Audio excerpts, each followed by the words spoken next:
উম্মতের কান্ডারি দয়াল নবী শুয়ে আছেন ওই মদিনায়। 6 মাসের গর্ভে নবী পিতাকে হারায়।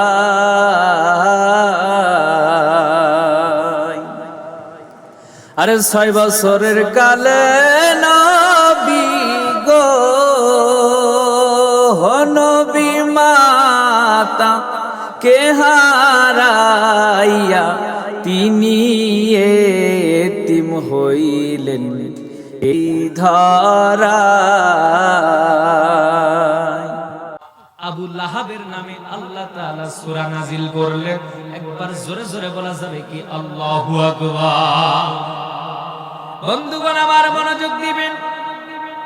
ও আমার ভৈরবনগরের মুসলমান, ও আমার রমজান নগরের মুসলমান, আল্লাহ পাক 114টি সূরার মধ্যে এতগুলো কাফের ছিল, কোন কাফেরের নামে আল্লাহ পাক সূরা নাজিল করে নাই। ফেরাউনের নামে করে নাই, নমরুদের নামে করে নাই, অন্য অন্য বড় বড় কাফেরদের নামে আল্লাহ পাক সূরা নাজিল করে নাই। আবু লাহাবের নামে কেন সূরা নাজিল করলেন? কারণ আবু লাহাব আপনার সাধারণ ছোটখাটো কাফের ছিল না। আবু লাহাব আমার নবীকে কম কষ্ট দেয়নি।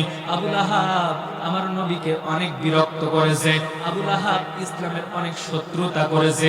আবু লাহাব ইসলামের অনেক ক্ষতি করেছে। এই জন্য আল্লাহ পাক আবু লাহাবের নামে আল্লাহ পবিত্র কোরআনুল কারীমের মধ্যে সূরা দিয়ে আল্লাহ বলতেছেন, তাব্বাত ইয়াদা আবি লাহাবি ওয়া তাব মা আগনা আনহু মালুহু ওয়া মা কাসাব। একবার জোরে বলা যাবে কি আল্লাহু আকবার। আরে ধ্বংস হোক আবু লাহাবের 2 হাত, ধ্বংস হোক আবু লাহাবের সম্পদ, ধ্বংস হোক আবু লাহাবের জীবন, ধ্বংস হোক আবু লাহাব নিজে। একবার বলেন আল্লাহু আকবার। এই ঘোষণা দিয়েছেন কে? আর জোরে বলেন কে? আল্লাহ। আবু লাহাব দুনিয়া থেকে চলে গেছে আজকে প্রায় 1500 বছরের উপরে হয়ে গেল, কিন্তু এখনো বর্তমান বাংলাদেশের ভিতরে এমনকি আজকের ওয়াজ মাহফিলের মধ্যে আবু লাহাবের মতন কিছু কিছু চরিত্র মানুষ খুঁজলে পাওয়া যাবে কি যাবে না? যাবেনি। হাজী সাহেব মক্কায় মামলা হয় বাংলায়, হাজী সাহেব কবরে মামলা হয় উপরে। চাচি বুড়ি মানুষ হাতের মধ্যে একটা লাঠি নিয়ে আপনার আস্তে আস্তে আস্তে আস্তে করে হাঁটতে হাঁটতে থানার কাছে যে ওসি সাহেব পড়েছি বড় বিপদে। বলতেছে চাচি হয়েছে কি? বলতেছে শুনছি তোমার চাচার নামে নাকি মামলা হয়েছে। বলতেছে চাচার নাম কি? বলতেছে আপনার চাচার নাম রৌফ গাজী। রৌফ গাজী চাচার নামে মামলা হয়েছে। বলতেছে মামলা হলো কেমনে? বলতেছে গত রাতে তোমার চাচা খুবই দুষ্টু মানুষ, গত রাতে আমার থানার সামনে ককটেল মেরেছে। চাচি বলতেছে তোমার আব্দুর রৌফ চাচা মারা গেছে 10 বছর আগে। এমন মামলা হয়েছে কিনা? 10 বছর আগে চাচা মারা গেছে আর মামলা হচ্ছে গত রাইতে ককটেল মারছে থানার সামনে, মামলা হলো। চাচি বলতেছে আহা, স্বামীর সাথে আমার কত পিরিত ছিল, এত ভালোবাসার সম্পর্ক ছিল। আমি যখন যেতাম মেয়ের বাড়ি বেড়াতে, চাচা ফোন দিয়ে বলতো যত রাত হোক তুমি বাড়ি আইসো আমার জান পাখি। আর এই চাচা উঠছে মাত্র 2 বার 10 বছরের ভিতরে। উঠছিল গত বছর একবার নির্বাচনের সময়, আসি বলে ভোট দিয়ে গেছে, আর গত রাইতে আপনার থানার সামনে ককটেল বোমা মেরেছে। ওসি সাহেব আপনি আমার নাম্বারটা নেন আর আমাকে জানাবেন। চাচা ওই বুড়ো শয়তান যদি কবর থেকে আরেকবার ওঠে আমাকে একটু মিস কল দিয়ে আমার কাছে আপনি ধরাই দিবেন, এটা আপনার দায়িত্ব। এমন মামলা আছে নাকি নাই? আছে নাকি নাই? 5 আগস্টের পরে মোটামুটি সাফ, ঠিক কিনা বলেন? এই জন্য মনে রাখতে হবে বামপন্থী ইসলাম বিরোধী, ইসলামের সাথে যারা পাঙ্গা নিয়েছে, রাসূলের বিপক্ষে যারা কথা বলেছে, কোরআনের বিপক্ষে যারা কথা বলেছে, দেশের মধ্যে নয় তামাম পৃথিবীর বুকেও আল্লাহ পাক তাদেরকে অপমানিত করবে। সে লোহার খাঁচায় সিন্ধুকের ভিতরে পলাক না কেন, পানির নিচে সমুদ্রের নিচে পলাক না কেন, সেখান থেকে খুঁজে মালাকুল মাউত তার জান কবজ করবে। আর একটু জোরে বলুন না আল্লাহু আকবার, আল্লাহু আকবার। বন্ধুগণ আমার, আল্লাহ পাক আমার রাসূলকে ডাকলেন, জিবরাইলের মাধ্যমে আল্লাহ পাক জানিয়ে দিলেন, ও জিবরাইল আমার রাসূলকে তুমি জানিয়ে দাও। রাসূলকে বলো 40 বছর আপনি সাধনা করেছেন, আপনাকে দিয়েছি আমি নবুয়তি, আপনি এখন মানুষের মাঝে লা ইলাহা ইল্লাল্লাহু মুহাম্মাদুর রাসূলুল্লাহ সাল্লাল্লাহু আলাইহি ওয়াসাল্লাম। একবার জোরে বলা যাবে কি আল্লাহু আকবার। নবী গো, ও মায়ার নবী, আপনি মানুষের মাঝে কালিমার দাওয়াত দেওয়া শুরু করেন। আপনি মানুষদেরকে বলেন আপনার 300-400 ভগবানের ইবাদত করা যাবে না, ভগবান একজন, খোদা একজন, আল্লাহ একজন। এই এক আল্লাহর ইবাদত করলে স্বর্গ নরক মিলবে, আর 300 ভগবানের ইবাদত করলে কিছুই মিলবে না। অতএব দুনিয়াও বরবাদ, আখিরাতও বরবাদ। কথা বলেন ঠিক কিনা? এই জন্য আমার নবীজি আপনার মক্কার মানুষদেরকে ডাকলেন, বলতেছেন তোমরা এদিকে আসো। নবীর ডাক শুনে সমস্ত লোকগুলো একত্রিত হয়ে গেল। আমার নবীজি কালিমার দাওয়াত দিতেছেন, লা ইলাহা ইল্লাল্লাহু মুহাম্মাদুর রাসূলুল্লাহ সাল্লাল্লাহু আলাইহি ওয়াসাল্লাম। আল্লাহর নবী বললেন, এক আল্লাহর ইবাদত করতে হবে, আল্লাহ ছাড়া কাউকে মানা যাবে না, আল্লাহর গুণগান করতে হবে, অন্য কারো গুণগান, অন্য কারোর প্রশংসা করা যাবে না। এই কথা যখন বললেন, মাঝখান থেকে আবু লাহাব তাব্বাল্লাকা সাইরু হাযা জামাতানা, আবু লাহাব ডাক দিয়ে উঠে বলতেছে, ও মুহাম্মদ, ধ্বংস হোক তোমার 2 হাত, মুহাম্মদ তুমি ধ্বংস হয়ে যাও। আমার নবীজি আল্লাহর দাওয়াত দেওয়ার কারণে আবু লাহাব আমার নবীকে গালি দিল। দেওয়ার পর জিব্রাইল আল্লাহ সঙ্গে সঙ্গে জিব্রাইলকে জমিনে পাঠায়া দিলেন। জিব্রাইলকে ডাক দিয়ে আল্লাহ বলে দিলেন, ও জিব্রাইল, আল্লাহু আকবার, ও জিব্রাইল তুমি যাও, জলদি করে যাও, আমার রাসূলের কাছে চলে যাও। যাওয়ার পর তুমি আমার রাসূলকে জানিয়ে দাও, আল্লাহ তাআলা আল্লাহর হুকুম পাইয়া জিব্রাইল আল্লাহর নবীর কাছে এসে জিব্রাইল বলতেছে, আল্লাহ আমাকে সবেমাত্র পাঠিয়েছে, ইয়া রাসূলুল্লাহ, ইয়া হাবিবাল্লাহ, নবী গো, আমি আল্লাহর পক্ষ থেকে বাণী নিয়ে এসেছি। আল্লাহ বলেছেন, तमाम পৃথিবীর মানুষ যদি আমি আল্লাহকে গালি দেয়, আমি আল্লাহর জাররা পরিমাণ কষ্ট লাগে না, আমি আল্লাহর জাররা পরিমাণ ক্ষতি হবে না, আমি আল্লাহ জাররা পরিমাণ খারাপ মনে করি না। तमाम পৃথিবীর মানুষ মিলে যদি আমি আল্লাহর কোরআনের বিরোধিতা করে, तमाम পৃথিবীর মানুষ মিলে যদি আমার কোরআনের বিরোধিতা করে, तमाम পৃথিবীর মানুষ মিলে যদি আমি আল্লাহকে গালি দেয়, আমার কোনো অসুবিধা হয় না। ও জিব্রাইল তুমি আল্লাহর রাসূল আমার বন্ধুকে জানিয়ে দাও। ও জিব্রাইল বলে দাও, শুধুমাত্র যখন নবী গো আপনার নাম নিয়ে যদি কেউ বিয়াদবি করে, আপনাকে যদি কেউ গালাগালি দেয়, এইটা আমার আল্লাহ রব্বুল আলামিন সহ্য করতে পারে না, পারে না, পারে না। একবার জোরে বলা যাবে কি সুবহানাল্লাহ। তোমায় পাওয়ার আশা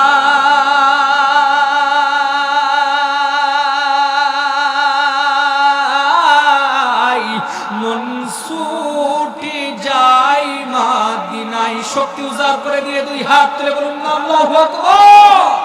তোমায় পাওয়ার আশায় মন ছুটে যায় মদিনায়।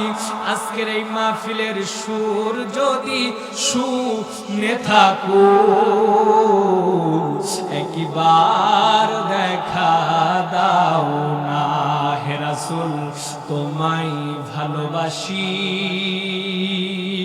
অন্তরে শুধু মুখে নাই, জান্নাতের আশায় নয় হে রাসূল, জাহান্নাম কেউ ডরি না। জিবরাইল বলতেছেন নবী গো, আল্লাহকে গালি দিলে আল্লাহ কিছু মনে করে না। নবী গো, আপনার বিপক্ষে যদি কেউ কথা বলে আমার আল্লাহ সহ্য করতে পারে না। আল্লাহ এমনি কোরআনের ভিতরে বলে নাই, কুল ইন কুনতুম তুহিব্বুনাল্লাহ ফাত্তাবিউনি ইউহিব্বুকুমুল্লাহ ওয়া ইয়াগফির লাকুম যুনুবাকুম আল্লাহু গফুরুর রহিম। আল্লাহ এমনি বলে নাই, আমি আল্লাহকে যদি তোমরা পাইতে চাও, আমি আল্লাহর কাছাকাছি যদি তোমরা হইতে চাও, আমি আল্লাহকে যদি তোমরা ভালোবেসে আল্লাহর বন্ধু হতে চাও, এট ফার্স্ট ফলো মি, সর্বপ্রথম তোমরা ফলো করবা নবী মুহাম্মদকে। যদি তোমরা অনুসরণ করতে পারো, নবী মুহাম্মদকে যদি তোমরা ফলো করতে পারো, নবী মুহাম্মদের জীবনীকে যদি তোমরা তোমাদের জীবনে বাস্তবায়ন করতে পারো, আমি আল্লাহ দূরে নয়, আমি আল্লাহ দূরে নয়। তোমার দেহে থেকে জান যতটা কাছে, তার চাইতে আমি আল্লাহ তোমার কাছে রইলাম। একবার জোরে বলা যাবে কি সুবহানাল্লাহ? বন্ধুগণ আমার মনোযোগ দিবেন, আল্লাহর নবী কে যখন এই বার্তা জানিয়ে দিলেন, নবী আমার মন খারাপ করে, রাসূল এতিম নবী আমার, নবীজির মনটা বড় খারাপ হয়ে গেল। तमाम মক্কার মানুষগুলো মুহাম্মদ ধ্বংস হোক এই কথাটা শুনে কিছু কেউ বলতে পারে নাই, কারণ তৎকালীন সময় আবু লাহাবের ক্ষমতা ছিল। আবু লাহাব নবী মুহাম্মদকে গালি দিল, সাল্লাল্লাহু আলাইহি ওয়াসাল্লাম নবীকে গালি দিল। নবীজি আমার মন খারাপ করেছে, নবী আমার এতিম, মায়ার নবী, দয়ার নবী, আপনার জন্মের 6 মাস আগে পিতাকে হারাইছেন, 6 বছর পর জন্মের 6 বছর পর মাতাকে হারাইছেন আমার নবী। আল্লাহু আকবার। উম্মতের কান্ডারি নবী, উম্মতের কান্ডারি নবী, কাদের যারে যা গুনাহগার উম্মতের নবী, ফুলসিরাতের পার, গুনাহগার উম্মতের নবী, ফুলসিরাতের পার। নবী আমার মন খারাপ করলেন, আল্লাহ সঙ্গে সঙ্গে আবু লাহাব বলেছিল ধ্বংস হোক, আর আল্লাহ তাআলা সঙ্গে সঙ্গে সূরা নাযিল করে দিলেন, তাব্বাত ইয়াদা আবি লাহাবিন ওয়া তাব, মা আগনা আনহু মালুহু ওয়া মা কাসাব, সায়াসলা নারান যাতা লাহাব, আমরাতুহু হাম্মালাতাল হাতাব, ফি জিদিহা হাবলুম মিন মাসাদ। জোরে বলুন আল্লাহু আকবার। আল্লাহ পাক নাযিল করে সূরা দিয়ে বললেন, নবী মুহাম্মদকে গালি দিয়েছেন ধ্বংস হোক, আল্লাহ তাআলা বলতেছেন ধ্বংস হয়েছে আবু লাহাব। একবার বলুন তো আল্লাহু আকবার। খুব মনোযোগ দিবেন, শুধু আবু লাহাব ধ্বংস হয়নি, আবু লাহাবের স্ত্রী, তাকেও আল্লাহ গালি দিয়ে বললেন, আল্লাহ তাআলা বলতেছেন তার স্ত্রীও ধ্বংস হোক, উম্মে জামিল ও ধ্বংস হোক বলে আল্লাহ পাক পবিত্র কোরআনের ভিতরে নাজিল করে দিলেন সূরা। খুব মনোযোগ দিবেন বন্ধুগণ আমার, আমার নবীজি হযরতে আবু বকর সিদ্দিক রাদিয়াল্লাহু তাআলা আনহু, আপনার খানায় কাবার ভিতরে আমার রাসূল আর হযরতে আবু বকর দুইজন বন্ধু। আবু বকর সিদ্দিক বসে আছেন খানায় কাবার ভিতরে। রাসূলুল্লাহ সাল্লাল্লাহু আলাইহি ওয়াসাল্লাম আপনার হযরতে আবু বকর সিদ্দিকের ডান উরুতের উপরে মাথা রেখে আমার রাসূল বিশ্রাম করতেছেন। সুবহানাল্লাহ। ডান উরুর উপরে মাথা রেখে আমার রাসূল সাল্লাল্লাহু আলাইহি ওয়াসাল্লাম বিশ্রাম করতেছেন। উম্মে জামিল মানে আবু লাহাবের স্ত্রী এমন খারাপ, আমার রাসূলের যেই পথ দিয়ে হাঁটতেন পথের মধ্যে কাটা দিতেন। আমার রাসূলের স্ত্রী আম্মাজান খাদিজা, আম্মাজান আয়েশা যখন ঘর থেকে বাহির হয়ে উঠানের মধ্যে আসতেন, তখন আবু লাহাবের স্ত্রী উম্মে জামিল আপনার ময়লা আবর্জনা ঘরের 2 তালা থেকে আপনার আমার রাসূলের স্ত্রী আম্মাজান খাদিজার উপরে ওই ময়লাগুলো নিক্ষেপ করতেন, কিন্তু কখনো মা খাদিজা রাসূলের কাছে বিচার দেননি। সুবহানাল্লাহ। কত ধৈর্য ধরেছেন, কত ধৈর্য ধরেছেন। একদিন হঠাৎ করে রাসূল সাল্লাল্লাহু আলাইহি ওয়াসাল্লাম দেখলেন স্ত্রীর গায়ের উপরে, মা খাদিজার গায়ের উপরে আপনার ময়লা আবর্জনা ঢেলেছেন। কতটা সহ্য করেছেন, তারপরেও তারা আল্লাহর রাসূলকে চিনতে পারেনি। আল্লাহর রাসূলকে যখন একটা থাপ্পড় মেরেছে এক ইহুদি, আল্লাহর রাসূল তার হাতটা সঙ্গে সঙ্গে ধরলেন। ধরার পর বলতেছে, ভাই আপনি যে আমাকে থাপ্পড় মেরেছেন, আপনার হাতের মধ্যে কি আপনি ব্যথা পাইছেন? আরো জোরে বলেন, আরো জোরে বলেন। আপনি আমি হলে কি করতাম? বলতাম আসো আর একটু, এইবার তোমারে আমি 2টা দেই, ঠিক কিনা বলেন? কিন্তু আল্লাহর রাসূলকে যখন থাপ্পড় মেরেছেন, হাত ধরে বলতেছেন, ভাই আপনি যে আমাকে থাপ্পড় মেরেছেন, আপনার হাতের মধ্যে কি আপনি ব্যথা পেয়েছেন? সুবহানাল্লাহ। কেমন রাসূল! আল্লাহ পাক কোরআনের ভিতরে বলতেছেন, লাকাদ কানা লাকুম ফি রাসূলিল্লাহি উসওয়াতুন হাসানা। হে দুনিয়ার সকল মানুষ, তোমরা যদি উত্তম চরিত্রবান কাউকে দেখতে চাও, তোমরা যদি উত্তম চরিত্রওয়ালা নবীকে যদি তোমরা দেখতে চাও, উত্তম আদর্শের মানুষ যদি তোমরা দেখতে চাও, নবী মুহাম্মদুর রাসূলুল্লাহ সাল্লাল্লাহু আলাইহি ওয়াসাল্লামকে এক নজর দেখে নাও। আরো জোরে বলুন না সুবহানাল্লাহ। বন্ধুগণ আমার, রাসূল আমার আবু বকর সিদ্দিকের ডান উরুর উপরে মাথা রেখে রাসূল আমার বিশ্রাম করতেছে। উম্মে জামিল হাতের মধ্যে কিছু পাথর নিলেন এবং কাঁধের মধ্যে একটা ব্যাগ নিয়ে তার মধ্যে কিছু পাথর নিলেন। আমার রাসূলকে হত্যা করার জন্য আপনারা মক্কার জমিনে ঘুরে ঘুরে ঘুরে ঘুরে আমার রাসূলকে খুঁজতেছি। হঠাৎ করে ঘুরতে ঘুরতে সবার কাছে শুনতে শুনতে উম্মে জামিল হাতিমে কাবা পাশে চলে গেলেন। যাওয়ার পর আমার নবীজি আর হযরতে আবু বকর সিদ্দিক 2 জন বন্ধু, আমার নবীজি আর হযরতে আবু বকর সিদ্দিক, আমার নবীজি কোরআন তেলাওয়াত করতেছে, সিদ্দিকে আবু বকর শুনতেছে, আবু বকর তেলাওয়াত করতেছে, আমার নবীজি শুনতেছেন। এমন সময় হঠাৎ করে আবু বকর সিদ্দিকের চোখ পড়ে গেল উম্মে জামিলের দিকে। যাওয়ার পর আল্লাহর নবীকে সিদ্দিকে আবু বকর ডাক দিয়ে বলতেছে, ইয়া রাসূলুল্লাহ, ইয়া হাবিবাল্লাহ, নবী গো, উম্মে জামিল আপনার চাচী হাতের মধ্যে পাথর লইয়া আপনাকে মারার জন্য মক্কার ভিতরে ঘুরে ঘুরে খুঁজতেছে। ইয়া রাসূলুল্লাহ, ইয়া হাবিবাল্লাহ, কি হবে উপায়? আমার নবী ডাক দিয়ে বলতেছেন, ও আবু বকর সিদ্দিক, টেনশন করো না, চিন্তা করো না। আল্লাহ তাআলা বলতেছেন, ওয়ালামু আন্নাল্লাহা মাআল মুত্তাকিন। আল্লাহ তাআলা বলতেছেন, দুনিয়ার এমপি তোমার সাথে নয়, দুনিয়ার মন্ত্রী তোমার সাথে নয়, দুনিয়ার মিনিস্টার তোমার সাথে নয়, এসি তোমার সাথে নয়, পুলিশ তোমার সাথে নয়, চেয়ারম্যান তোমার সাথে নয়, মেম্বার তোমার সাথে নয়, ডিসি তোমার সাথে নয়। দুনিয়ার কেউ বলতে কেউ যদি তোমার সাথে না থাকে, শুধুমাত্র তুমি আল্লাহর ভয়কে যারা পরিমাণ কলবের ভিতরে ধারণ করবা।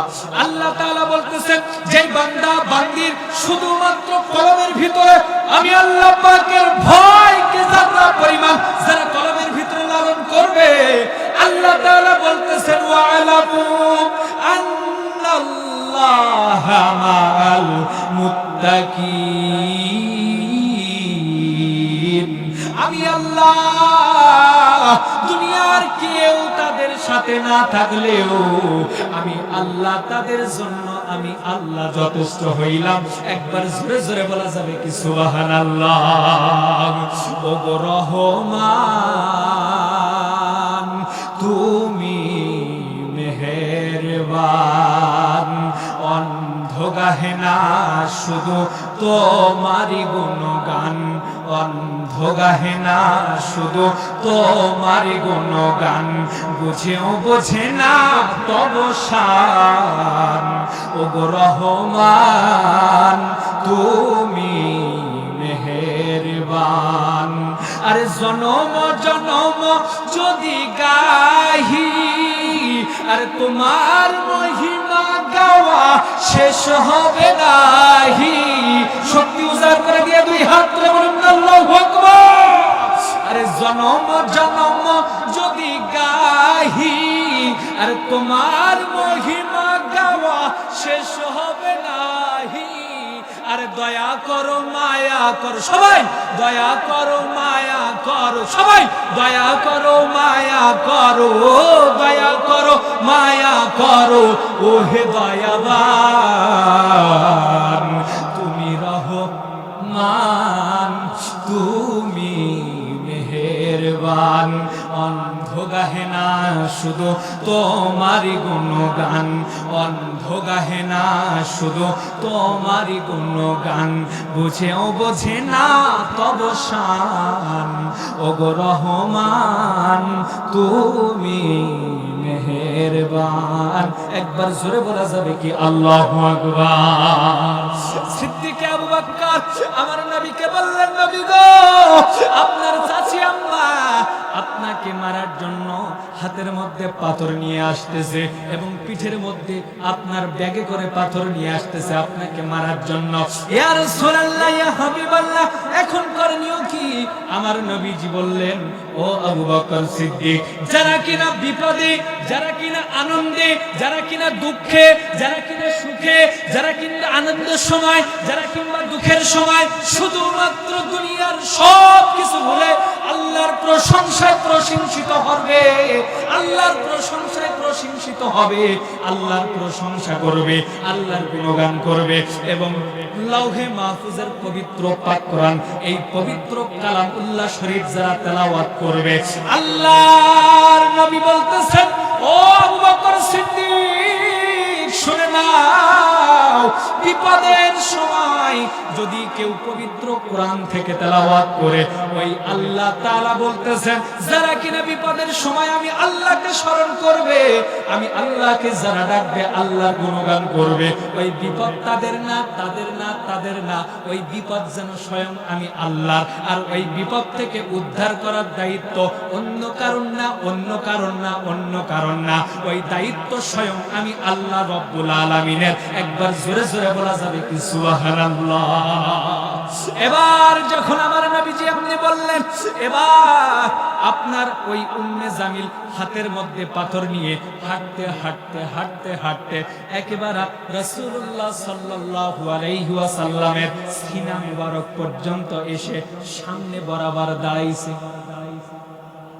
আল্লাহু আকবার কইতো না, আরো জোরে বলেন।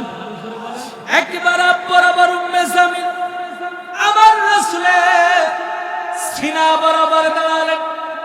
এবার উম্মে জামিল আবু বকর সিদ্দিককে বলতেছে, ও আবু বকর, তোমার বন্ধু নবী মুহাম্মদ কোথায়? তাকে তো দেখি না। আর যারা বলেন সুবহানাল্লাহ। বলতেছে তোমার বন্ধু নবী মুহাম্মদ কই? তাকে তো দেখি না। কই আছে? তাকে মারার জন্য আমি এসেছি। তাকে দেখলে বলে দিও তার চাচি উম্মে জামিল হাতের মধ্যে পাথর নিয়ে ঘুরতেছে, তাকে মারার জন্য ঘুরতেছে, বলে দিও। কারণ ও পাগলামি শুরু করছে। এই মক্কার বুকে আমরা 300, আমরা 400 মূর্তি পূজা করি, এতগুলা ভগবানকে আমরা ডাকি, তাই আমাদের বিপদ আপদ ছাড়াই না। আর ও এক আল্লাহর কথা বলতেছে, এটা আমরা মানতে পারি না। ঠিক কিনা? ঠিক কিনা? এখনো পর্যন্ত দেখবেন বাবা মুসলমান, ওই আবু লাহাবের বংশধর এখনো বাংলার জমিনে কিছু কিছু আছে। ঠিক ঠিক এমন সময় গেছে আমি মাহফিল করতেছি নরসিংদীর জমিনে, হঠাৎ শুনলাম পাশে নাকি পুলিশ আসছে। আমার বয়ান শেষ হয়ে গেল, প্রধান বক্তা যখন উঠলো, ওঠার পর ওয়াজ হলো 5 মিনিট, বক্তা গেল জেলে। বক্তা কোথায়? জেলের মধ্যে। এমন সময় আসছে বক্তার এই মাহফিলে 144 ধারা জারি, মাহফিল বন্ধ। কারণ কি? যুগে যুগে যারা আল্লাহর কোরআনের দাওয়াত দিয়েছেন, রাসূলের কথা বলেছেন, হক কথা বলেছেন, সত্য কথা বলেছেন, সত্যের পথে মানুষকে চলার জন্য আদেশ করেছে, মানুষদেরকে সত্যের ডাকে আহ্বান করেছে, যুগে যুগে তাদের পক্ষে বিপদ এসেছে, আর আমার রাসূলের পক্ষেও বিপদ এসেছে।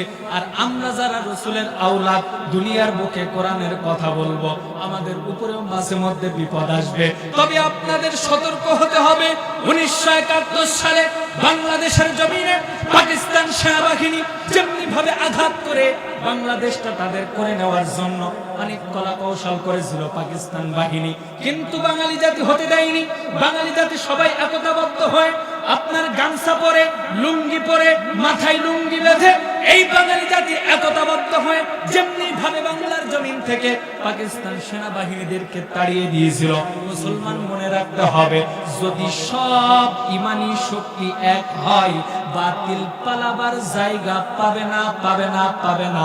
2 হাত তুলে বলতে হবে কথা ঠিক কিনা? আমাদের প্রভু এক, এক নবীর উম্মত, জীবন বিধান এক, ওই শিবানী কোরআন, ঠিক কিনা? আমাদের প্রভু এক, এক নবীর উম্মত, জীবন বিধান এক, ওই শিবানী কোরআন।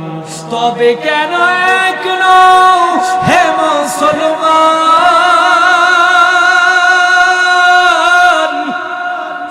এক হও, এক হও করি আহ্বান। বাইতুল্লাহ এক, মদিনা শরীফ এক, উহুদ পাহাড় এক, বদরের মাঠ এক, ঠিক নাম? বাইতুল্লাহ এক, মদিনা শরীফ এক, উহুদ পাহাড় এক, বদরের মাঠ এক। একটা তো জীবন আর মরণ তো একবার, একটা তো জীবন আর মরণ তো একবার, মিলেমিশে একই সাথে একটাই প্রাণ, ঠিক না? তবে কেন এক নও হে মুসলমান? এক হও, এক হও করি আহ্বান, ঠিক